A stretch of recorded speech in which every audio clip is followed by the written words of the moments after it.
Ladies and gentlemen, today is really a very, very special day. There were those skeptics that thought we would not see this again. They thought that this train had ridden or puffed its last puff or spouted its last bit of steam, but it hasn't. And today is a celebration. It's a special tourism moment, and I'm very, very glad and proud to be part of that. And first of all, what I would like to do is to give Transnet a very, very special thank you, because we understand as Transnet they've got much bigger fish to fry. We thank them for also thinking about us in the Southern Cape and for committing to making sure that we preserve this bit of heritage. And from the government's point of view in the Western Cape, we say thank you very, very much. We really, really appreciate it, because you could so easily have just said, sorry, we are moving on. So from our side, a big thank you for that. I think as Mr. Hoogbaard said, the Outeniqua Choo Tjoe is an icon. It's an icon that's known around the world, and we've got to make sure that we preserve it. We make sure we preserve it for our kids and our children's children, because so many young children today have never ever had the opportunity or the privilege of travelling on a steam train. So we must make sure that that lasts forever. And that hope, you can see it. It hangs here all the time. I mean, even when the train was seen to be doomed, you saw the signboards up and down this coastline of the Choo Tjoe. You saw the markings to the stations. It's been 2 years now since even more, since the Knysna-George line has been running. And when you drive through Sedgefield, big on the main road is the Outeniqua Choo Tjoe, showing you where the station is. The same thing in Knysna. It's still there because people are hanging on to that hope that we are going to manage to get this train back on track. And that, when I say this train back on track, I mean across the whole region. And today I see as the first step moving towards that. And I think that's why it's such a great day. And obviously, icons are what also make our region and our tourism market special and something different. And that is one area that I have committed myself to when I was given this position of economic development and tourism. And one of the big problems across our province is the threat that our icons are under. And it doesn't matter whether you're talking about Robben Island, you're talking about the Outeniqua Choo Tjoe, you're talking about the oysters in Knysna. There are all sorts of icons, and they're all under pressure. The Kango Caves, they're all under pressure for various different reasons. And so that's why I've committed myself to make sure that this train goes, and that's why I'm really, really pleased that Transnet have done the same thing. This is a very unique trip that we're going to be doing today. It was said to me earlier, we're going from in a museum, on a museum, back to in a museum. So that's going to be really special, and I think it's great that we're all going to be able to do that together. And on that point, I would just like to say that I have asked that we actually get someone to take our tickets, because I want to pay for my ticket on this train. There's no such thing as a free ride, and we've all got to make sure that this train works. And therefore I'll pay for my ticket today. And I'll put that challenge out to all of you as well, to please dip in your pockets and pay for that ticket. We've all got to make sure that we make this train a success.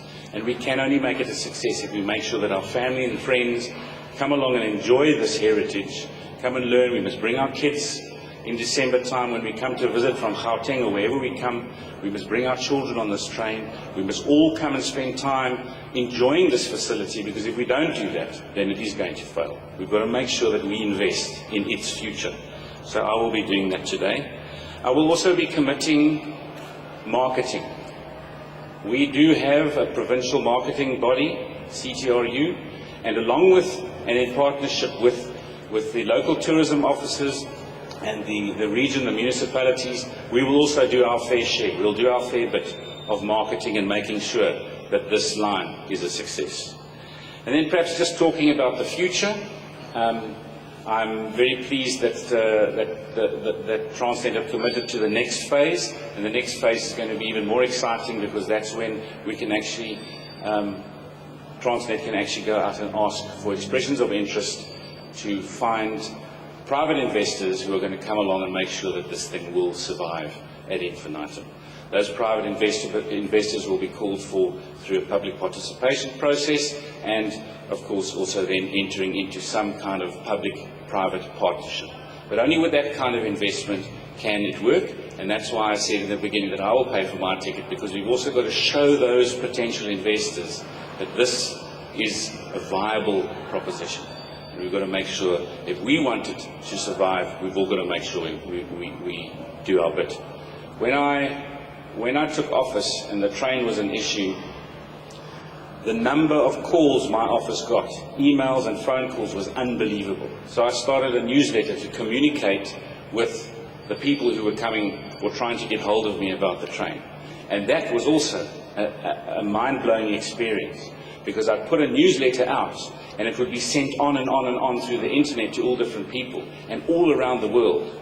At the last meeting that I had in Gauteng, when I went to have a meeting with Transnet and I put out a press statement afterwards to say that we were getting some movement forward, I put that press statement out through that newsletter, and that was on the Friday. On the Monday, the Outeniqua Choo Tjoe hit headlines in newspapers in the UK and in Germany.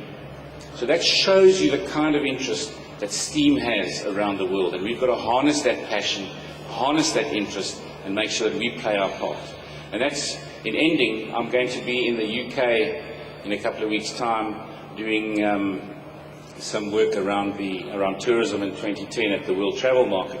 So I'm going to break away. I've set up a couple of appointments with a couple of like operations in the UK where they've got public-private partnerships already operational, and I'm going to go and see if we can learn some lessons, and I'll bring those back and make it available to anybody who would be interested, because we need to make sure that whatever is necessary that has to be done to make sure that we grow and make this Outeniqua Choo Tjoe a sustainable and ongoing icon forever. We all have to do that. And with that, I hope you're all going to join us on the train, and we're going to have a nice little trip on a beautiful day down to Mossel Bay. Thank you.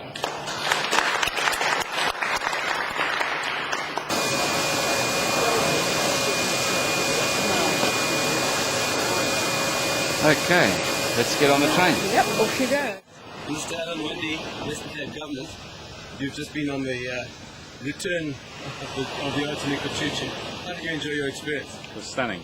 Stunning day, and it really feels exciting that this train is now back on track. A lot of people thought that it wasn't going to happen, and I'm very glad of the commitment from Transnet.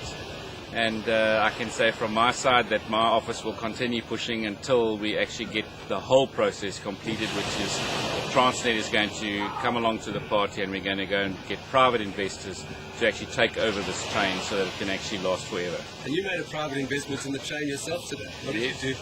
Well, at least I paid for my ticket. That's an unheard of thing. Well, you know, you've got to, if this is to succeed, we must make sure that everybody knows that you've got to pay for something like this. It's not a free ride, and we need commitment from everybody to come along, enjoy our facilities, whatever they may be, tourism facilities, but pay, because that's how things survive. Do you think that this train has a chance for becoming a bigger product than just the Outeniqua Choo Tjoe? Absolutely. You see, if you start to bring private enterprise to it, then the imagination starts to grow, and people are going to add extra coaches on the back that are going to be owned by perhaps hotels or hotel groups, and you'll have different experiences being offered depending what the hotel gives you. You'll have add-ons that will add on to the experience. The train might stop somewhere, you'll get off and go and do something. You'll have an adventure added to the train. It will become part or become the magnet to a much bigger product. There are some of us who would like to see the Southern Cape become steam train central for Africa. Are you one of us? Yes, absolutely. Thank you, Mr. Winde.